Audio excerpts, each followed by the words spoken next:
நம்மளோட 9ஆம் அதிபதி கொஞ்சம் ஸ்ட்ராங்கா இருந்துட்டாரு அப்படின்னாலே, நமக்கு எண்ணங்கள் எல்லாம் பார்த்தீங்க அப்படின்னா, சொந்த தொழில நோக்கி தான் இருக்கும்.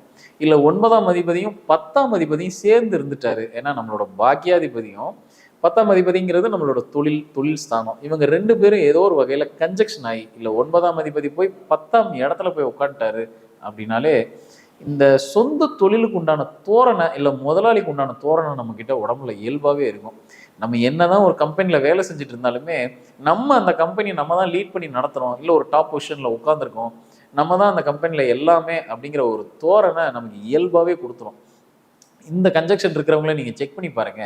என்னதான் அவங்க வந்து ஒரு கம்பெனில வேலை செஞ்சுட்டு இருந்தாலுமே, அந்த முதலாளிக்கு ஈக்குவலான ஒரு ஸ்டேட்டஸ எதிர்பார்ப்பாங்க. எனக்கு அந்த இடத்துல ஒரு மரியாதை இல்ல அப்படின்னா, அந்த கம்பெனில நான் வேலை செய்ய மாட்டேன் அப்படிங்கிறதுல ரொம்ப தெளிவா இருப்பாங்க. அப்போ 9ஆம் அதிபதி, 10ஆம் அதிபதி கன்ஜக்ஷனோட இருக்கிறவங்களுக்கு ஒரு நாள்ல ஒரு நாள் அவங்க தொழில நோக்கி தன்னோட லைஃப்ல என்னைக்காவது ஒரு நாள் அந்த தொழில நோக்கி தன்னை புஷ் பண்ணிட்டு போயிருவாங்க.